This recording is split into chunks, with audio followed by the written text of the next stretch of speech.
Hello, everyone. I'm Bill McDorman. I'm here in Anjali, my garden in Cornville, Arizona, on a beautiful Sunday. First monsoon rains have started today, which is what we pray for here, as the Hopi say, never give up on the cloud people. And we didn't, and they came to bless us today. So I'm feeling pretty good. I am worried about our world, though, and it got me to thinking this morning about if we we're real serious about fixing our world in the 21st century.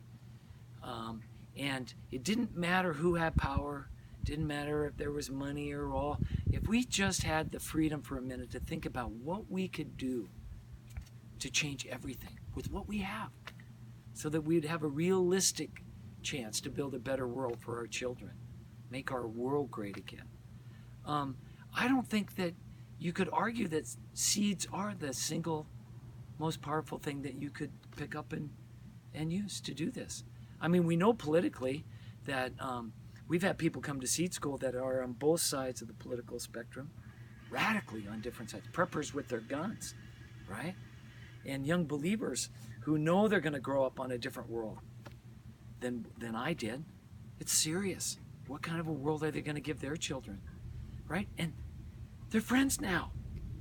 They're sharing seeds. So it gets beyond the politics. Economically, the farmers I know are figuring out this is how you differentiate yourself in a market. You have your own carrot named after you, Nash Huber's carrots at the Seattle Farmers Market, right? Why? Because he saved his own seeds. We can transform that world. Culturally, brings together every culture. The Ethiopians have brought teff to us at Native Seed Search when I was director there. One example. Spiritually, I've just been blown away the last 3 or 4 years. My whole idea of how to be in the world has been changed. Now, how to approach gardening and farming and everything because of the spirituality that you can tap into when you hold seeds in your hand and those stories. And so, yeah, let's get started. Welcome to Seed School. Warning, you are not going to be the same person when you come out of this as when you came in, and it could be profoundly different. But I like to think that that's what we need right now. We need to find a way in to being different in the world. And so that's how we structure the course.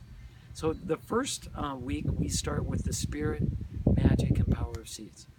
And over the 38 or 40 courses that we've given, almost 1,000 graduates, one thing we've learned is that if you don't change how you feel about yourself and the world in this course, then you're not going to use what we teach you. And so that first course is really important and powerful, and we just tell the best stories that we've heard. And over 35 years, I've heard some stories. I've been lucky enough to have a few of them happen to me, and so we'll get deep into that.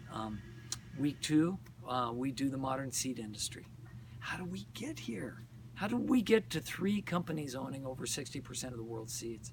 How do we get one company owning genetics and 90% of the corn being planted in this country? Which goes against everything biologically you would go against to be a good farmer, right? Rotate crops, have lots of diversity, building resilience to your system.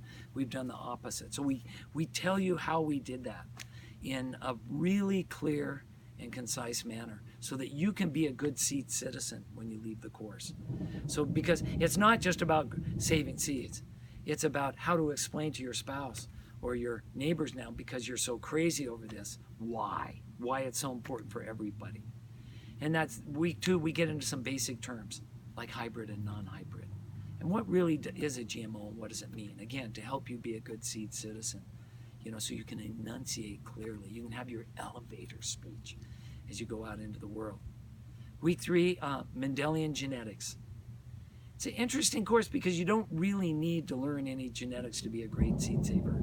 In fact, I would argue, and I will in the course, that the greatest seed savers in human history all happened before we even got to Mendel and even knew what genetics were. But it is an interesting tool, scientific tool, and knowing some of the basics of it could help free you up some as you go forward and give you some more tricks in your bag so you can get down the road to what you want out of this course. And so we do that. And then we talk about selection and evaluation. Really, the 2 most powerful techniques we have as plant breeders. I love There's the cloud people are celebrating us again. Week 4, pollination and breeding. And so we double click a bit on selection again. We show you some tricks about pollination, but more than that, how to organize whatever you're growing so that you don't actually have to hand pollinate probably. You let nature do what it needs to do. And it's really interesting and important to understand that. Week 5, I call the craft week. This is the real craft of seed saving.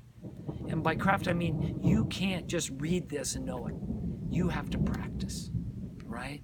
Harvest, storage, and germination are the major topics that we cover in week 5. So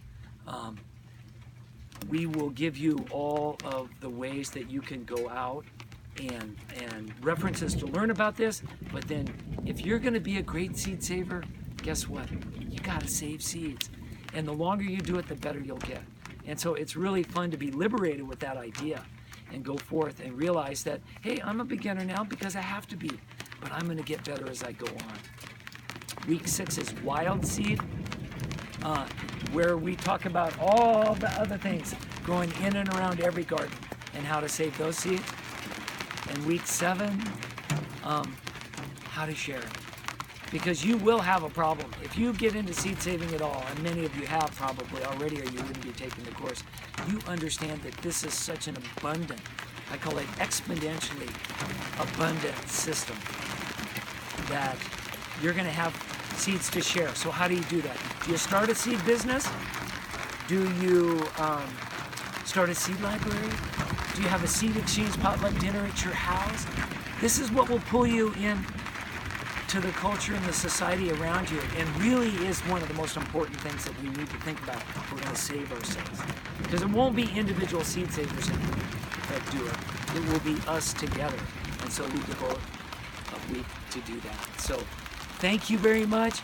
Come on in. We're about to get started, and I'm really excited for you. This is what happened to me a long time ago, and I'm just honored to be able to share it. So let's go.